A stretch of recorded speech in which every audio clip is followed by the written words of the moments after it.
안녕하세요, 여러분. 혹시 최신 정보보호 소식 어디서 얻으세요? 좀 더 빠르고 정확하게 알고 싶다 하시는 분들은요, 바로 이 누리캡스 정보보호 네이버 밴드 꼭 한번 들러보세요. 정말 유용한 정보가 가득합니다. 혹시 내 정보는 이제 공공재다? 이런 씁쓸한 농담 들어보셨죠? 사실 이게 더 이상 농담처럼 들리지가 않아요.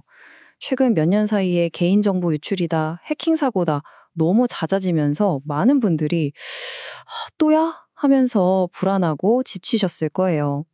그런데요, 정부가 이번에 또 한 번 종합 대책을 내놨습니다. 과연 이번에는 뭐가 다를까요? 오늘 제가 옆에서 하나하나 알려드리듯이 쉽고 명확하게 파헤쳐 보겠습니다. 자, 화면 한번 보실까요? 이름만 들어도 다 아는 그런 곳들이죠. 통신사, 카드사, 심지어 정보 시스템까지. 정말 분야를 가리지 않고 빵빵 터졌던 대규모 해킹 사고들입니다.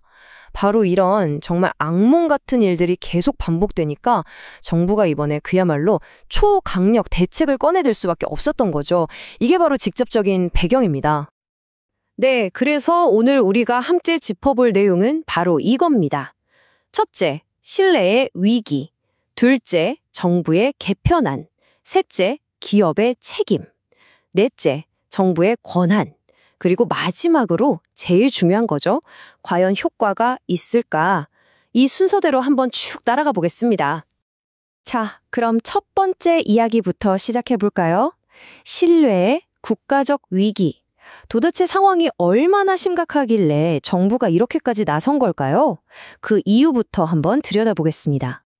네, 바로 이 문장 하나가 모든 걸 설명해 줍니다. 정부가 공식적으로 지금 이 상황을 그냥 사고 수준이 아니라 국가적인 위기 상황이다. 이렇게 딱 규정을 해버린 거예요. 이건 이제부터 국가 안보 차원에서 다루겠다. 이런 아주 강력한 의지를 보여주는 대목입니다. 하지만 솔직히 국민들 반응은 좀 시큰둥하죠.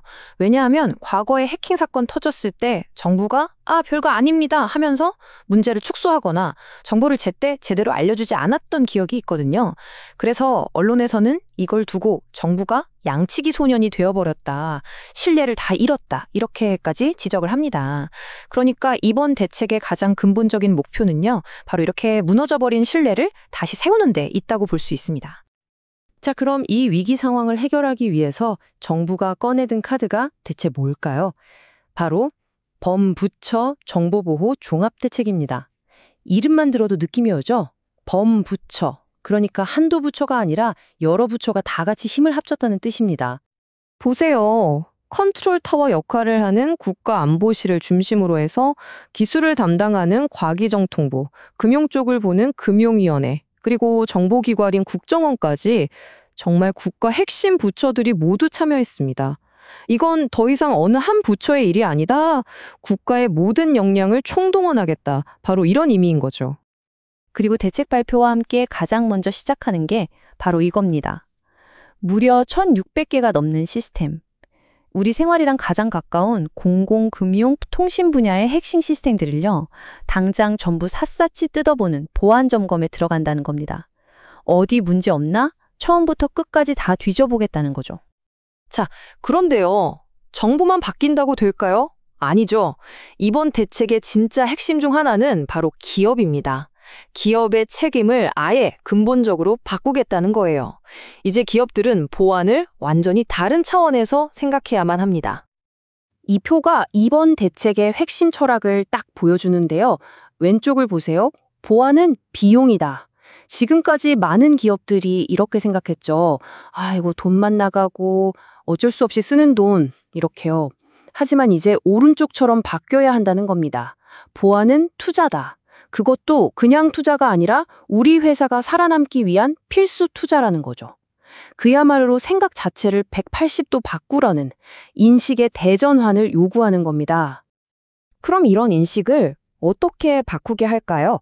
바로 정보보호 공시를 대폭 확대하는 겁니다. 이게 뭐냐면 우리 회사는 정보보호에 이만큼 돈을 쓰고 이렇게 노력하고 있습니다 하고 외부에 투명하게 공개하라는 거예요. 근데 이 의무가 있는 기업이 기존에는 666개였는데 이제는 거의 모든 상장사 약 2,700개로 확 늘어납니다. 이렇게 다 공개해버리면 이제 시장과 소비자들이 직접 보고 판단하고 감시하게 되겠죠? 여기서 끝이 아닙니다. 이제는 회사의 대표, 즉 CEO가 보안에 대한 책임을 법적으로 지게 됩니다. 그리고 정보보호 최고 책임자, 우리가 보통 CISO라고 부르죠. 이 CISO에게 실질적으로 돈을 쓸 수 있는 예산 권한, IT 자산 관리 권한을 줘서 더 이상 이름만 있는 자리가 아니게 만들었어요. 심지어 아까 말씀드린 공시 결과를 바탕으로 기업별로 보안 등급을 매겨서 공개한다고 하니까 와, 기업 입장에서는 정말 엄청난 압박이겠죠.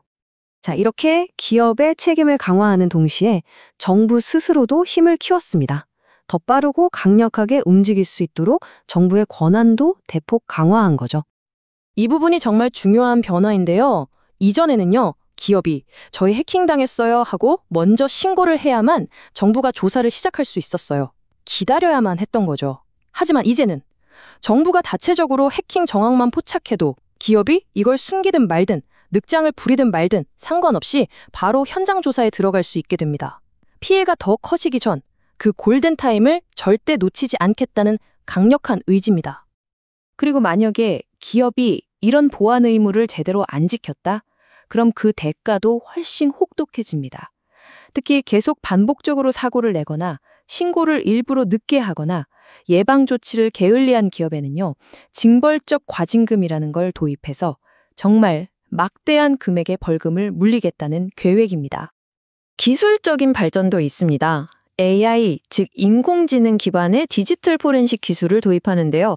이게 뭐냐면 해킹의 원인을 찾는 분석 시간을 확 줄여주는 거예요. 기존에는 평균 14일, 그러니까 2주나 걸렸던 분석이 이제 5일이면 끝납니다. 분석이 빨라진다는 건 당연히 대응도 빨라지고 그만큼 피해도 줄일 수 있다는 뜻이겠죠. 자, 지금까지 정부의 야심찬 계획들을 쭉 살펴봤습니다. 계획은 정말 거창한데 그래서 가장 중요한 질문이 남았죠. 과연 이게 진짜 효과가 있을까? 이제 마지막으로 이번 대책에 대한 여러 평가들을 긍정적인 면과 우려되는 면 모두 균형 있게 한번 짚어보겠습니다. 일단 좋은 평가부터 볼까요?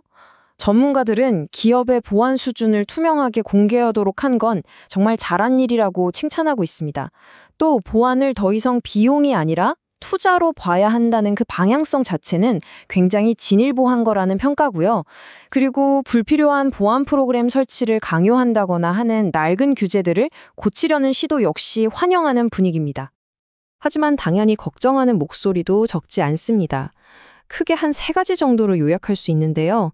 첫째, 정부가 기업 신고도 없이 막 조사할 수 있게 되면 이게 너무 과도한 개입 아니냐, 자칫 민간 기업을 사찰하는 데 쓸 수도 있다는 우려가 있고요.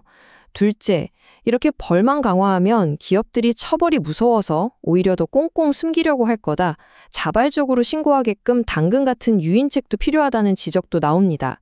마지막으로, 아니 정부도 온 나라 시스템 해킹 당하지 않았냐, 그런데 왜 기업 처벌에만 이렇게 집중하냐, 이건 좀 형평성에 안 맞는다는 비판도 있습니다.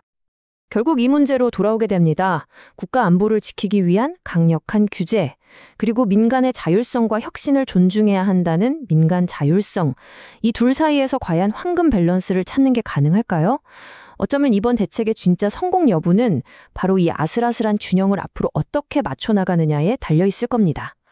오늘 우리가 함께 알아본 내용, 정말 우리 모두에게 중요한 이야기죠. 이렇게 빠르게 변하는 정보 보호 환경에서 내 정보를 지키려면 계속해서 관심을 갖는 게 정말 중요합니다. 더 깊이 있는 정보나 최신 소식이 궁금하시다면 다시 한번 누리캡스 정보보호 네이버 밴드를 꼭 찾아주세요. 오늘 긴 시간 함께해 주셔서 정말 감사합니다.